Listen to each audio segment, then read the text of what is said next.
A própria ciência, ela aponta para uma mente inteligente que nos criou. Não há possibilidade de nós ter vindo do nada. E isso, a maioria de nós, até daqueles que não compactuam com a nossa fé, no sentido tradicional, teológico, tem ciência disso.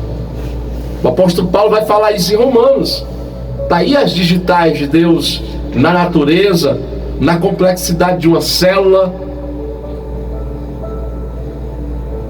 E nós sabemos que há um ser transcendente, mas a humanidade vive como se não existisse.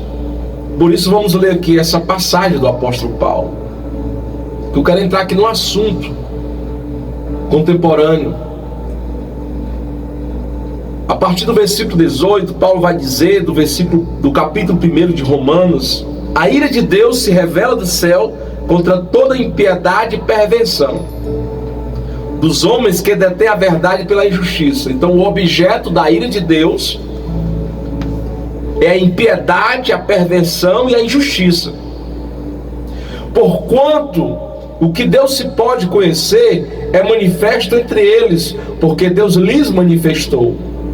Porque os atributos invisíveis de Deus, assim o seu eterno poder, Deus assim o seu eterno poder, como também a sua própria divindade, claramente se reconhecem desde o princípio do mundo, sendo percebido por meio das coisas que foram criadas. Está aí as digitais de Deus na criação. Tais homens são, por isso, indesculpáveis. Então não dá para dizer que Deus não existe. Você está indo contra a sua própria consciência e diante das provas diante dos seus olhos. Por isso que Paulo vai dizer que todo ser humano é indesculpável. O apóstolo Paulo vai falar no capítulo 3 de Romanos, versículo 19, que diante daquele dia ninguém vai poder formular ou arquitetar uma justificativa. O apóstolo Paulo vai dizer que não vai ter justificativa, que toda boca vai ficar calada diante de Deus e consciente que é digno do seu juízo, do seu castigo eterno. E aqui também ele vai dizer que todos nós somos indesculpáveis, principalmente para quem vive em um país majoritariamente cristão como o Brasil. Indesculpáveis. Versículo 21. Porquanto, tendo conhecimento de Deus, não glorificaram como Deus, nem lhe deram graças, antes se tornaram nulos em seus próprios raciocínios, obscurecendo-lhes coração insensato. Paulo está falando da razão, do entendimento do homem. Ele rejeitou Deus de propósito. Então, a criação do meu filho, ela tem que ser uma criação que glorifique a Deus. Então, o meu trabalho, ele tem que ser um trabalho que glorifique a Deus. Então, o meu estilo de vida, os meus negócios, a forma de tratar minha esposa, os meus relacionamentos, tem que ser algo que glorifique a Deus, não que desonra a Deus. Então, quando eu vivo sem se preocupar com isso, eu estou debaixo da ira de Deus. Incalculando-se os sábios, tornaram-se loucos. Sabedoria humana, mas a principal sabedoria é aquela que nos leva a temer a Deus. O princípio da sabedoria é o temor a Deus, a dizer Provérbios. Então os homens desenvolveram a ciência, avançaram com seus conhecimentos e experiências, mas as suas vidas são vidas que desonram a Deus. Porque nós estamos acostumados a ouvir falar do Deus amor. Ah, Deus é amor, amor, amor. Só que nós não entendemos e não queremos, muitas das vezes, esse amor de Deus, ele é santo. Se o amor de Deus é santo, então esse amor exige que nós sejamos tementes a Ele. Não é um amor que aceita tudo de qualquer jeito. Não, o amor de Deus é santo. A prova disso é que custou a morte do Cordeiro, do seu Filho. Então, se o amor de Deus fosse um amor irresponsável, um amor que aceitava tudo, não precisava matar o seu Filho na cruz pelos nossos pecados, e se aceitar nós do jeito que nós somos. Mas o amor de Deus é tão santo que exigiu a morte do inocente. Olha como Deus trata. E mudaram a glória de Deus incorruptível e semelhante da imagem de homem corruptível, como de aves, quadrúpedes, répteis, compararam a Deus a animais. Por isso Deus entregou tais homens à imundícia, pelas concupiscências do seu próprio coração, para desonrar o seu corpo entre si. Depravação, promiscuidade. Deus, pela sua graça, Ele ainda, vamos dizer, segura o homem, dá limites. Mas de tanto nós insistir em querer fazer algo, a Bíblia diz que Deus solta as rédeas e esse homem cai em um abismo de pecado. Se torna um monstro, um louco. Se torna uma pessoa quase que um animal. Um porco na lama, sem mais nenhum sentimento, sem mais nenhuma vergonha. Um dos juízos de Deus, juiz passivo de Deus, é deixar o homem fazer o que ele quer.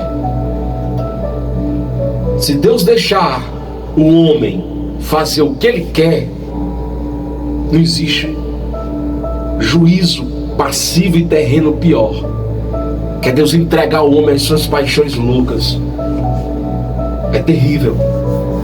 É terrível. E é isso que nós estamos vivendo nesses últimos dias. Esse comportamento promíscuo, desenfreado. Esses movimentos, essas leis, esse comportamento já não respeita mais as crianças. Filho matando pai, pai matando filho, mãe esquartejando seus filhos, coloca numa geladeira, numa mala, enterra. Que é isso? Se Deus não suportou Sodoma e Gomorra, você sabe o que foi que Deus fez com Sodoma e Gomorra? Desceu o fogo do céu e torrou todo mundo, virou torrão. A ira de Deus sobre aquele. Você não está acostumado a ouvir isso, porque tem muita gente aí preocupado em agradar. Tem muita gente aí preocupada com clientela, com público, com aplausos, com joinha. Tem muita gente aí com medo de ser chamado de pregador do ódio.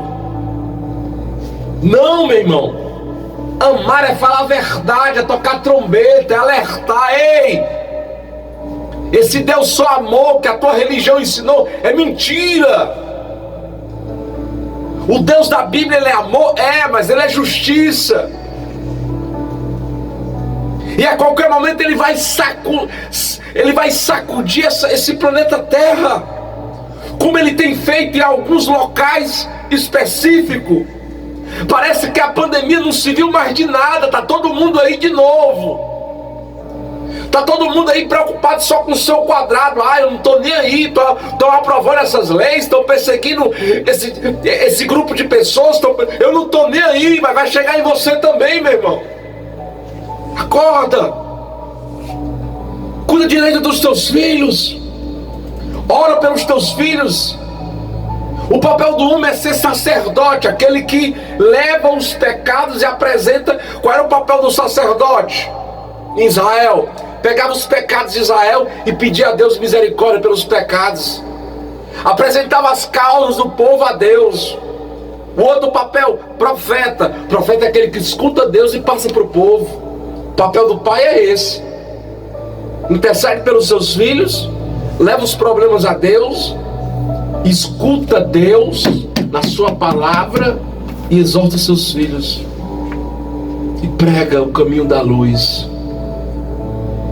E o terceiro papel, provedor. É ele que leva o sustento para casa. Ele que se preocupa no vestir, no calçar, no comer.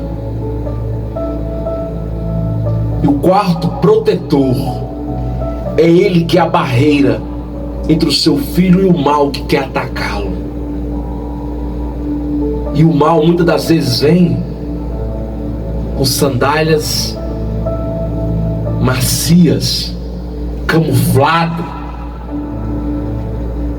vem com um discurso manso, mas quer capturar o seu filho, quer transformá-lo em um revolucionário. Ah, meu filho mudou da noite para o dia. Mudou não, meu irmão. Foi um processo. Você que não percebeu o processo, você que não parou, não se sentou, não conversou, não observou, não deu atenção devida, e veio um professorzinho, e veio a internet, e veio alguém que jogou a semente do mal na mente dele, enquanto você estava ocupado com seus negócios. É essa situação que nós estamos vivendo. Perseguição às crianças. Tanto que nós avisamos, meu irmão. Tanto que nós avisamos durante esta campanha, essa última campanha, sobre leis que poderiam ser aprovadas.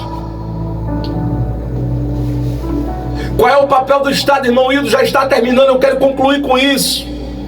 Está lá em Romanos, capítulo de número 13. O papel do Estado é castigar o mal, punir aqueles que trazem problema à sociedade, o bandido, o mal, e proteger os de bem, promover os de bem. Mas não é isso que tem acontecido no Brasil. Há uma inversão de valores. Criminosos, confessos, estão sendo libertos, indo para casa todo dia, mesmo confessando os seus crimes. Mas há pastores, padres, há cidadãos de bem sendo perseguidos e presos. Tanto que nós avisamos. Então o papel do Estado não é esse que nós estamos vivendo. Deixa eu te falar aqui rapidamente. Resolução 715 do atual governo. Olha aqui, a Associação de Advogados dos Evangélicos. Associação é a ANAJURE, Associação Nacional de Juristas Evangélicos.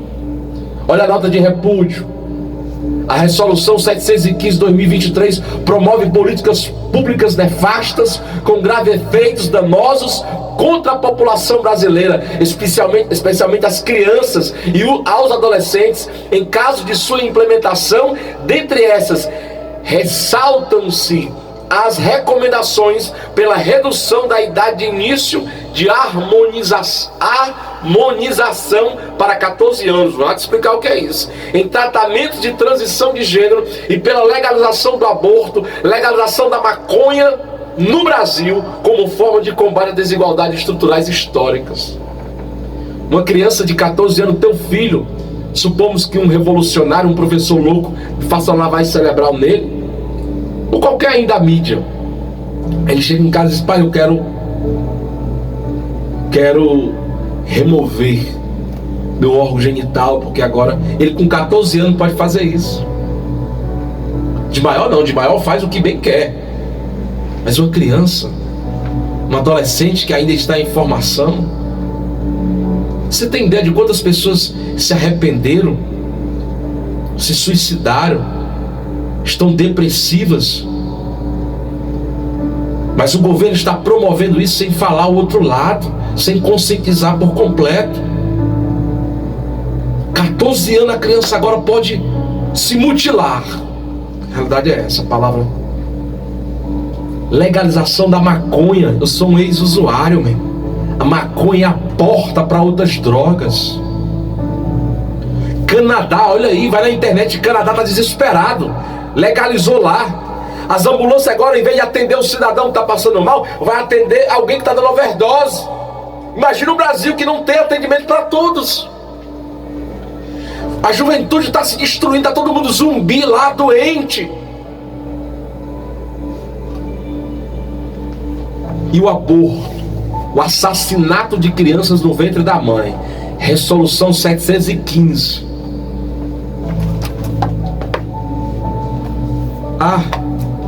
E você evangélico, você que promoveu isso aí, que está com as mãos sujas, porque colocou, deu poder, delegou a esses agentes públicos a fazer isso. Não adianta você se esconder diante daquela narrativa. Mas o mundo... não, Deus vai julgar individualmente. Individualmente. Você de forma consciente fez isso, mas eu te chamo. Você não deve satisfação a mim, a ninguém. Você deve satisfação a Deus. Então vai lá no teu quarto, pede perdão e acabou-se. Olha o que diz o capítulo 1, para concluir. Ele condena quem pratica o ato. E quem concorda? E quem contribui? Olha o versículo 32, o último versículo do capítulo 1. Ora, conhecendo eles a sentença de Deus, de que são passíveis de morte os que tais coisas praticam, morte, juízo, inferno, não somente as fazem, mas também aprova os que assim procedem. Sabe aquele cristão covarde que diz assim: eu não faço, mas também não sou contra. É isso que está se enquadrando. Não vai escapar do juízo de Deus. Mas lá em Provérbios capítulo 28, versículo 13 diz: aquele que encobre os seus pecados não prosperará. Eu encerro com isso. Mas aqueles que confessam e deixam alcançará misericórdia.